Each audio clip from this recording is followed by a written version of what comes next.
What's up, Soul Fam? Fucking great day. Always. So I want to just rant off about just some things that I've been becoming aware of. And I feel like it could help you as well. And it's probably something you already know. Of course you know. Life's a mirror, right? Life's a mirror. It's always trying to tell us something about ourselves. So what I want you to do, and if you feel compelled to do it, it's probably in your best interest. Think about the most difficult person you have in your life. The most difficult person. The person that is the most difficult person to deal with, to be around, to conversate with. Anything. Think about that person that's in your life. The person, like, most likely this person's a family member and it's kind of like, oh, I just got to fucking deal with it. But think about that person. And think about what makes them so fucking difficult to you. And then ask yourself, what could they possibly mirror back to you that you need to become aware of that you're doing? Because 9 times out of 10, what they're mirroring back to you is something that you embody. So you have to ask, okay, I must have this fucking annoying ass trait as well. So let me ask my higher self what it is that this individual is mirroring back to me so I could adjust it, or at least become aware of it so I could start working towards adjusting it. You know, because I have an individual that's in my life, plenty of them, but this one is a very close family member. I love them to death, but they are so difficult. They are so rigid, and if anything that you say does not fit in their side, their box, it's an argument. But it's not an argument to them because they're not arguing. They're just getting loud and just being their obnoxious self. No judgment. You know what I mean, though? They're like, I'm not arguing. I'm just telling you why I'm right.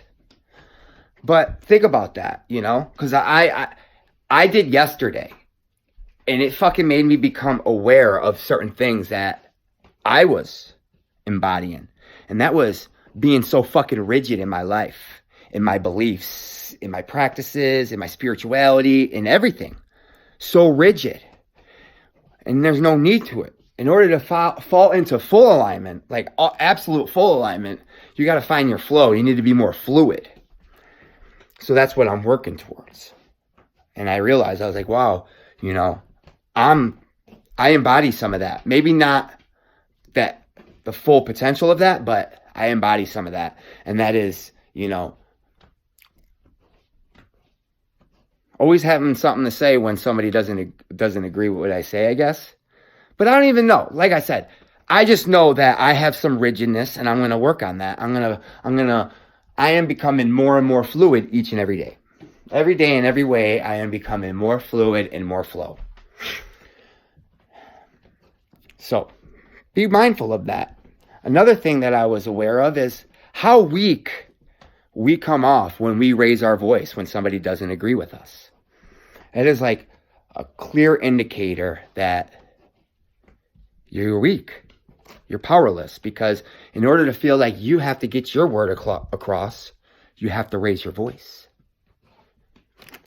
So be mindful that whenever somebody doesn't agree with you or something turns into a confrontation of your tonality of your voice, and if you raise your voice and you're like, wow, my voice is getting loud, be like, wow, do I feel like I have to raise my voice in order to be heard?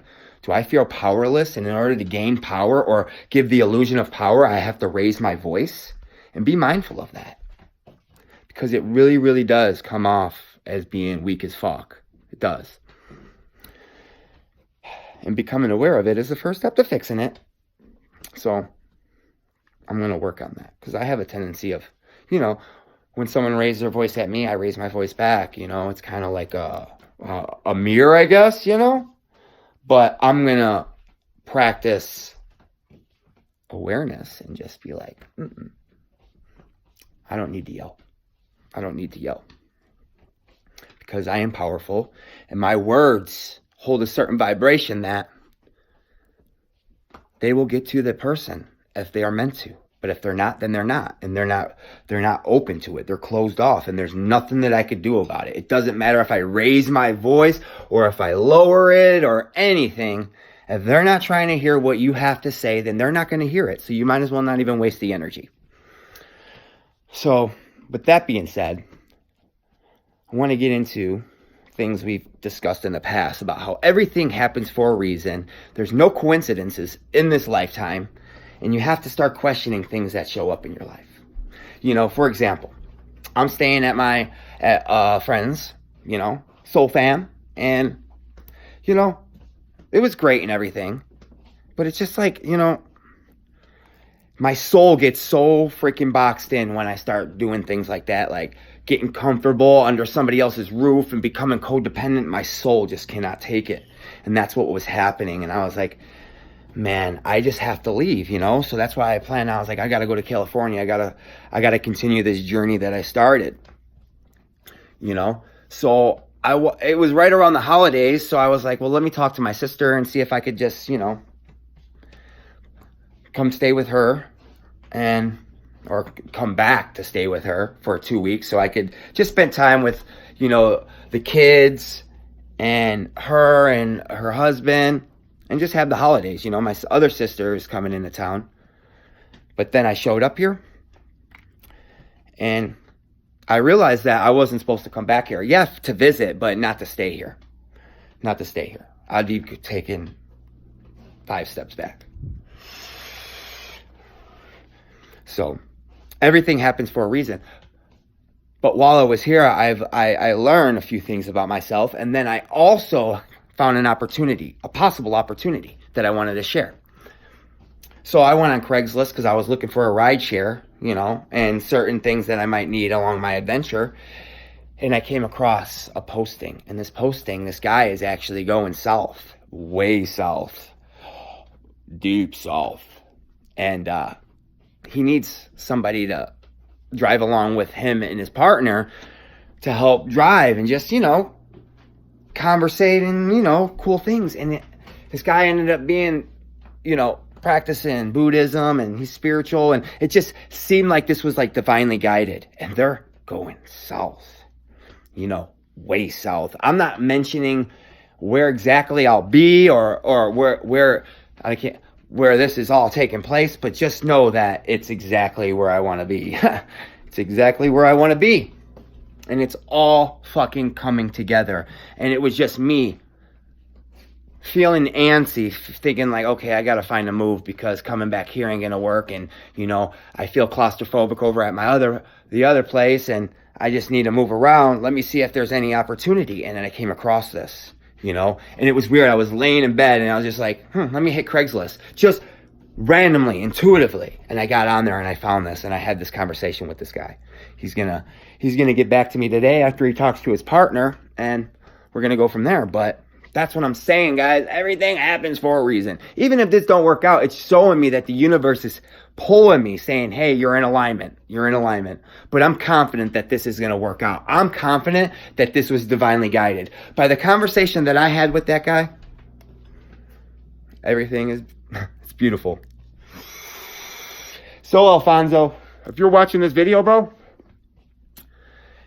it's in your best interest to get your fucking passport, man. However, you have to expedite it. Manifest it, bro, by any means, man. Because the opportunity is arising, bro. And I'm going to take this opportunity. And if it's me getting down there, so I'm in a better stance to get you down there, then that's just what I'm going to do. But you need to work on getting your fucking passport, man. You really do. And I understand that everything happens for a reason, and there's a reason why you don't have it. And I hope it's not because you weren't meant to go here. But that's for the universe to decide, not me. Like I said, we all have our own paths. Sometimes the universe wants to merge us together because we have things to learn from one another, or at least our egos would like to believe, but sometimes it doesn't work out like that. I'm hoping that it does, because I feel like we have a lot to gain from one another. But like I said, opportunity arises and you got to take advantage of it, And I'm so in alignment that, I'd be a fool not to take this opportunity. So I think it's in your best interest to call old girl who took your passport, man. And I don't mean to put your business all over my channel, but you know what the fuck I mean. Communicate, bro. Let her know, like, I really need this, you know. Kiss her ass. Whatever you got to do, right? This is how divinely guided it is. Get it together, bro. Get it together. I'm just saying. Did you see that? I don't know if you did. Well, 11:11. Either way, life's beautiful, and 10:18 right there on my screen. Everything is in alignment and it feels great. But guess what? I wanted just to end this video with this. Sometimes being in alignment doesn't always feel great. Just so you know. Doesn't always feel great. You could be in complete alignment, but your thoughts can be out of alignment, and it will cause resistance, and it will make you feel out of alignment. So before you say, oh, I need to make a move, I got to do something because I feel like I'm out of alignment, maybe it's your perception, maybe it's your thought process or the way you're looking at the situation that's out of alignment. So be mindful of that. And just trust yourself. Trust yourself. If you're watching this video, you're in alignment. Either way, though, you got to love yourself. Blessings.